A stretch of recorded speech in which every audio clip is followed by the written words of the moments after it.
Praise the lord. ప్రభు అయిన యేసుక్రీస్తు నామములో ఈ కార్యక్రమాలు వీక్షిస్తున్న మీ అందరికీ హృదయపూర్వకమైన వందనాలు తెలియచేస్తున్నాం. దేవుని వాక్యం ఈ పూట పరిశుద్ధ లేఖనములో లేవియా కాండం 26వ అధ్యాయము 9వ వచనం.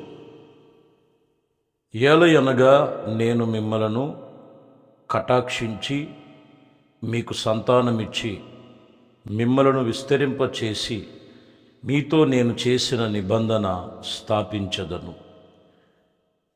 దేవుని మాటలలో మిమ్మలను విస్తరింపచేసి మీకిచ్చిన వాగ్దానమును నేను స్థాపించదను. ఈ వాక్యములో ప్రజలైన ఇజ్రాయిల్తో దేవుని మాట చెప్తున్న దేవుని ప్రజలైనటువంటి ఈ వాక్యం వింటున్న మీతో మాట్లాడుతున్న మాట ఇది. నేను మిమ్మల్ని విస్తరింప చేస్తాను. చూడండి, విస్తరించబడాలి, దీవించబడాలి, ఆరోగ్యముగా ఉండాలని ప్రతి ఒక్కరి ఆశ. దేవుని వాక్యం ఈరోజు మిమ్మల్ని నేను విస్తరింప చేస్తాను. ఇక్కడ మనం గమనించినట్లయితే అబ్రహాముతో కూడా ప్రభు చెప్పారు. హెబ్రీలకు రాసిన పత్రికలో 6వ అధ్యాయం 14వ వచనంలో నీ తోడని ప్రమాణము చేసి నిశ్చయముగా నేను నిన్ను ఆశీర్వదించి నిశ్చయముగా నేను నిన్ను విస్తరింప చేసేదనని చెప్పాను. చూడండి, దేవుడు అబ్రహాముతో చెప్పిన మాట దైవజనుడు పౌలు కూడా ఇక్కడ జ్ఞాపకం చేసుకున్నాడు. ఈ వాక్యం వింటున్న ప్రియ సహోదరి సహోదరులారా, దేవుడు ప్రతి ఒక్కరిని పిలుచుకునేది వారి కోసము దాచబడిన ఆశీర్వాదాలు ఉన్నాయి. వారి కోసము దాచబడినటువంటి ప్రతి దీవెనల్లో నువ్వు విస్తరించబడాలి. ఈరోజు నరుడు కొంచెము దానితో ఈ లోక సంబంధమైన వాటితో అక్కడే ఆగిపోతున్నటువంటి పరిస్థితులు కనపడతాయి. కానీ ఇక్కడ నేను అన్ని విషయములు నేను నిన్ను ఆశీర్వదిస్తానని ప్రభు చెప్తున్నాడు. ఎందుకంటే ఆది కాండములో మనం చదివితే 13వ అధ్యాయంలో దేవుడు అబ్రహామును పిలిచాడు. అబ్రహాము తన స్వదేశమును విడిచి దేవుడు చెప్పిన చోటికి వచ్చాడు. వచ్చినప్పుడు చూడండి, 13వ అధ్యాయం 5వ వచనంలో అబ్రహాముతో కూడా వెళ్ళిన లోతునకు గొర్రెలు ఇదిగో గొడ్లు గుడారములో ఉండెను గనుక ఇక్కడ మీరు గమనించినట్లయితే 6వ వచనంలో వారు కలిసి నివసించుటకు ఆ ప్రదేశము చాలకపోయెను. ఎందుకనగా వారు ఆశించిన వారి ఇదిగో వాటి కంటే దేవుడు విస్తారముగా వారికి కలుగు చేసెను. ఇంకా 7లోకి వచ్చేలకే అబ్రహాము యొక్క గొర్రెల కాపర్లకు లోతు యొక్క గొర్రెల కాపర్లకు వీళ్ళకి చాలక కలహాలు మొదలైనట్లుగా రాయబడి ఉంది. అంటే ఇక్కడ 6వ వచనంలో మనం చూస్తే వారికి ఇచ్చినది ప్రభు ప్రదేశములో వారు నివసించుటకు చాలలేదని రాయబడింది. కాబట్టి ఈరోజు దేవుని సన్నిధిలో మనం గమనించాలి, ఆయన పిలిచింది అబ్రహామును విస్తరింప చేయటానికి. చాలామంది జీవితంలో విస్తరణ జరగాలి, ఆశీర్వాద ఫలాలు పొందుకోవాలి. ఇది కలిగి ఉండాలని ఏ మనిషికి ఉండదు, ప్రతి ఒక్కరికి కూడా ఆశే ఉంటుంది.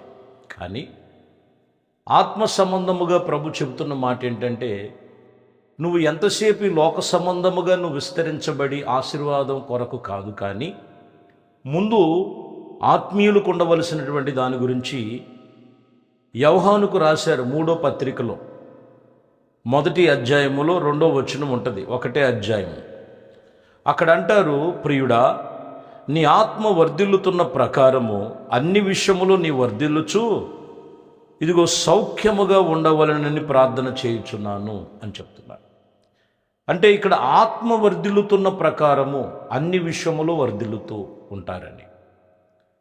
ఈరోజు మనం చూస్తే లోక సంబంధమైన విస్తరణ పడి దేవునికి ఇవ్వాల్సిన ప్రాధాన్యత ఇవ్వట్ల, దేవుని సన్నిధిలో గడిపేటువంటి సమయము గడపట్లేదు, దేవుని సన్నిధిలో ఆత్మీయతలో వర్ధిల్లలేకపోతున్నారు.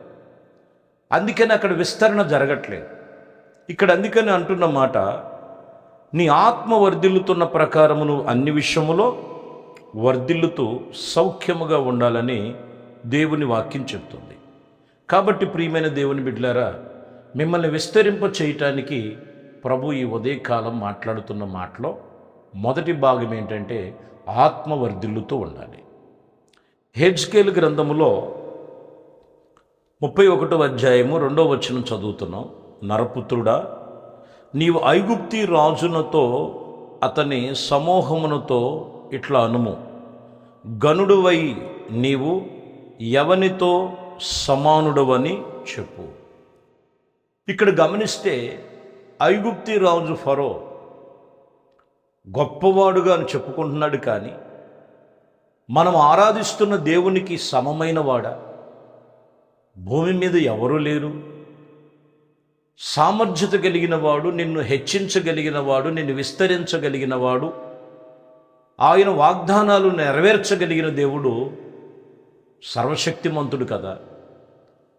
మరి మనము మనుషుల మీద, మనుషుల యొక్క బలము మీద కాదు, కానీ ఆత్మ సంబంధమైనటువంటి దేవునితో నిబంధన కలిగి ఆయనలో మనం నిలిచి ఉన్నట్లయితే నీవు అన్ని విషయములో కూడా వర్ధిల్లుతావు.